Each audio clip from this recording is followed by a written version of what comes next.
ಇರಾನ್ನ ಅಧ್ಯಕ್ಷ ಆಯತುಲ್ಲಾ Ali Khamenei ಹತ್ಯೆಯನ್ನು ಖಂಡಿಸಿ ಬೆಂಗಳೂರು ಸೇರಿದಂತೆ ರಾಜ್ಯಾದ್ಯಂತ ಪೂರ್ವಾನುಮತಿ ಇಲ್ಲದೆ ಪ್ರತಿಭಟನೆ ನಡೆಸಿದವರ ವಿರುದ್ಧ ಕಾನೂನು ರೀತಿಯಲ್ಲಿ ಸೂಕ್ತ ಕ್ರಮ ಕೈಗೊಳ್ಳಲಾಗುವುದು ಎಂದು ಗೃಹ ಸಚಿವ ಡಾಕ್ಟರ್ ಜಿ ಪರಮೇಶ್ವರ್ ಎಚ್ಚರಿಕೆ ನೀಡಿದರು. ಬೆಂಗಳೂರಿನಲ್ಲಿ ಸುದ್ದಿಗಾರರೊಂದಿಗೆ ಮಾತನಾಡಿದ ಅವರು, ಸಮಾಜದ ಒಂದು ವರ್ಗ ಖಮೇನಿ ಅವರನ್ನು ತಮ್ಮ ಧರ್ಮಗುರು ಎಂದು ಭಾವಿಸಿದೆ. ಹತ್ಯೆಯನ್ನ ಖಂಡಿಸಿ ಮೆರವಣಿಗೆ ನಡೆಸಲು ಯಾರು ಅನುಮತಿ ಕೇಳಿರಲಿಲ್ಲ, ನಾವು ಅನುಮತಿ ಕೊಟ್ಟಿರಲಿಲ್ಲ. ಆದ್ರೂ ಪ್ರತಿಭಟನಾ ಮೆರವಣಿಗೆಗಳು ನಡೆದಿವೆ ಎಂದರು. ಹೈಕೋರ್ಟ್ ಆದೇಶದ ಪ್ರಕಾರ ಫ್ರೀಡಂ ಪಾರ್ಕ್ ನಲ್ಲಿ ಪ್ರತಿಭಟನೆ ನಡೆಯಬೇಕು. ಅದರಂತೆ ಈ ಹಿಂದೆ ಕಾಂಗ್ರೆಸ್ ಪಕ್ಷವು ಮತಗಳ್ಳತನದ ವಿರುದ್ಧ ಹಾಗೂ ಉದ್ಯೋಗ ಖಾತ್ರಿ ಯೋಜನೆಯನ್ನ ಕೇಂದ್ರ ಸರ್ಕಾರ ಬದಲಾವಣೆ ಮಾಡಿದಾಗ ಅಪೇಕ್ಷಿಸಿ ಪ್ರತಿಭಟನೆ ನಡೆಸಿತು. ಆದರೆ ಫ್ರೀಡಂ ಪಾರ್ಕ್ ಅನ್ನು ಬಿಟ್ಟು ಹೊರಗೆ ಪ್ರತಿಭಟನೆ ನಡೆಯದಂತೆ ಎಚ್ಚರಿಕೆ ವಹಿಸಿದ್ವು. ಏಕಾಏಕಿ ಬೀದಿಗೆ ಒಂದು ಪ್ರತಿಭಟನೆ ಮಾಡಿರುವುದು ನಿಯಮ ಬಾಹಿರ. ಇದರ ವಿರುದ್ಧ ದೂರು ದಾಖಲಿಸಲಾಗಿದೆ. ಸೂಕ್ತ ಕ್ರಮ ಕೈಗೊಳ್ಳಲಾಗುತ್ತದೆ ಎಂದರು. ಸರ್ಕಲ್ ಆಗಿರ್ಬೋದು, ರಾಜ್ಯದಲ್ಲೂ ಕೂಡ ಒಂದಿಷ್ಟು ಹೋರಾಟ ನಡೀತು, ಪ್ರತಿಭಟನೆ ನಡೀತು. ಬಜರಂಗ ದಳದಿಂದ ಒಂದು ದೂರನ್ನು ಡಿಜಿ ರವರಿಗೆ ಕಮಿಷನರ್ ನೀಡಲಾಗಿರುವಂಥದ್ದು ಏನಂದ್ರೆ, ಹುತಾತ್ಮರಾದಾಗ ಸೈನಿಕರು ಹುತಾತ್ಮರಾದಾಗ ಯಾರು ಬೀದಿಗೆ ಬರಲ್ಲ. ಯಾವುದೋ ದೇಶದಲ್ಲಿ ಯಾವುದೋ ಒಬ್ಬ ನಾಯಕ ಹುತಾತ್ಮ ಆಗ್ತಾನೆ ಅಂದಾಗ ಅವ್ರ ವಿರುದ್ಧ ಪ್ರಕರಣ ದಾಖಲಾಗಲ್ಲ. ಅಶೋಕ್ ನಗರ ಇನ್ಸ್ಪೆಕ್ಟರ್ನ ಪ್ರಶ್ನೆ ಮಾಡಿದ್ರೆ ಅವರು ಉಲ್ಟಾ ಮಾತಾಡ್ತಾರೆ ಅಂತ ಒಂದು ನಮಗೆ ಒಂದು ವರ್ಗದ ಮೈನಾರಿಟಿ ಜನ ಅವರು ಖಮೇನಿಯನ್ನು ಅವರು ಗುರುಗಳು ಅಂತೇಳಿ ಒಪ್ಕೊಂಡಿದ್ದಾರೆ. ಅವರು ತೀರ್ಕೊಂಡಾಗ ಸ್ವಾಭಾವಿಕವಾಗಿ ಅವರಿಗೆ ನೋವಾಗಿರ್ಬೋದು, ಅದನ್ನು ಎಕ್ಸ್ಪ್ರೆಸ್ ಮಾಡಿದ್ದಾರೆ.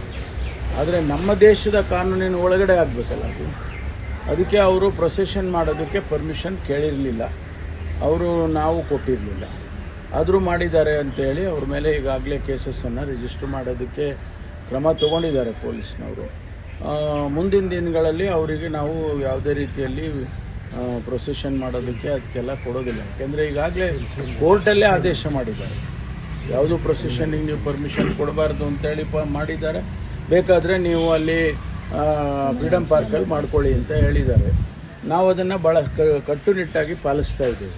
ನಿನ್ನೆ ನಡೆದಂಥ ಪ್ರತಿಭಟನೆಯನ್ನು ವಿರುದ್ಧವಾಗಿ ನಾವು ಈಗಾಗಲೇ ಕೇಸಸ್ಸನ್ನು ರಿಜಿಸ್ಟರ್ ಮಾಡಿದ್ದೀವಿ. ಈಗ ನರೇಗಾ ಹೋರಾಟ ನಾವು ಡಾಕ್ಟರ್ ಆಗಬೇಕು ಅಥವಾ ಇಂಜಿನಿಯರ್ ಆಗಬೇಕು ಅಂತಂದರೆ ಯಾವ ಅಕಾಡೆಮಿಗೆ ಹೋಗಬೇಕು, ಯಾವ ರೀತಿಯಾಗಿ ನಾವು ತರಬೇತಿಯನ್ನು ಪಡ್ಕೊಳ್ಬೇಕು ಅನ್ನೋಂಥದ್ರ ಮಾಹಿತಿನ ನಿಮಗೆ ನೀಡ್ತಾ ಇದ್ದೀವಿ. ನಮ್ಮ ಸಂಸ್ಥೆ ಎಕ್ಸೆಲ್ ಅಕಾಡೆಮಿಕ್ ಸಂಸ್ಥೆ 15 ವರ್ಷದಿಂದ ನೀಟ್ ಮತ್ತು CET JEE ಕೋಚಿಂಗ್ ಕೊಡ್ತಾ ಬರ್ತಾ ಇದ್ದೀವಿ. ನಂಬರ್ 1 ಫ್ಯಾಕಲ್ಟೀಸಿಂದ ನಾವು ಟೀಚ್ ಮಾಡಿಸ್ತೀವಿ. ಅಂದರೆ ಇಂಡಿಯಾದ ನಂಬರ್ 1 ಫ್ಯಾಕಲ್ಟೀಸ್. ನಾವು ನೀಟ್ ಕ್ರ್ಯಾಶ್ ಕೋರ್ಸ್ನ ಕೊಡ್ತೀವಿ ಮತ್ತು CET ಕ್ರ್ಯಾಶ್ ಕೋರ್ಸ್ನ ಕೊಡ್ತೀವಿ. ಕ್ರ್ಯಾಶ್ ಕೋರ್ಸ್ನ ಸೆಕೆಂಡ್ PUC ಸೈನ್ಸ್ ಯಾರು ಓದ್ತಾ ಇದ್ದಾರೆ ಅಂಥ ಮಕ್ಕಳಿಗೆ ನಾವು ಕೊಡ್ತೀವಿ. ಸೆಕೆಂಡ್ PUC ಕಂಪ್ಲೀಟ್ ಆಗಿರೋ ಮಕ್ಕಳಿಗೂ ಕೂಡ ನಾವು ಈ ಕ್ರ್ಯಾಶ್ ಕೋರ್ಸ್ನ ಕೊಡ್ತೀವಿ. ಪ್ರತಿದಿನ ಕೂಡ ನಾವು ಡೈಲಿ ಟೆಸ್ಟ್ ಕಂಡಕ್ಟ್ ಮಾಡ್ತೀವಿ. ಅದು ಇವತ್ತೇನು ಪಾಠ ಆಗಿದೆಯೋ ನಾಳೆ ಡೈಲಿ ಟೆಸ್ಟ್ ಕೊಡ್ತೀವಿ. ನಮ್ಮ ಎಕ್ಸೆಲ್ ಅಕಾಡೆಮಿಲಿ ಒಂದು ವಿಶೇಷತೆ ಏನಂದರೆ, ಒಂದೇ ಕಡೆ ಹಾಸ್ಟೆಲ್, ಒಂದೇ ಕಡೆ ಕೋಚಿಂಗ್. ಮಕ್ಕಳು ಒಂದು ಸತಿ ಕ್ಯಾಂಪಸ್ಗೆ ಎಂಟ್ರಿ ಆದರೆ ಅವ್ರ ಕೋರ್ಸ್ ಮುಗಿಸ್ಕೊಂಡೇ ಆಚೆ ಹೋಗಬೇಕು.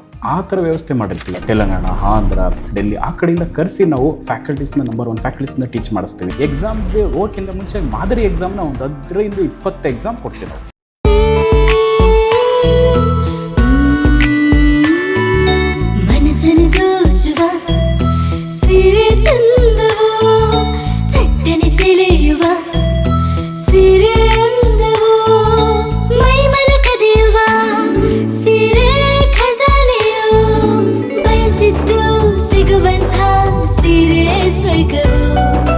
ಮದುವೆಯ ಸಂಭ್ರಮದ ಚಿತ್ತಾರದ ಸೀರೆಗಳು, ಶುಭದ ಕಾರ್ಯದಿ ಬಣ್ಣಗಳ ನರ್ತನ, ವಿಧ ವಿಧ ಸಂಗ್ರಹದಿ ಮನವನ್ನು ಅಪಹರಿಸೋ ವಿಜಯಲಕ್ಷ್ಮಿ ಸಿಲ್ಕ್ಸ್ ಸರಸಾಟಿಯಲ್ಲಿದೆ.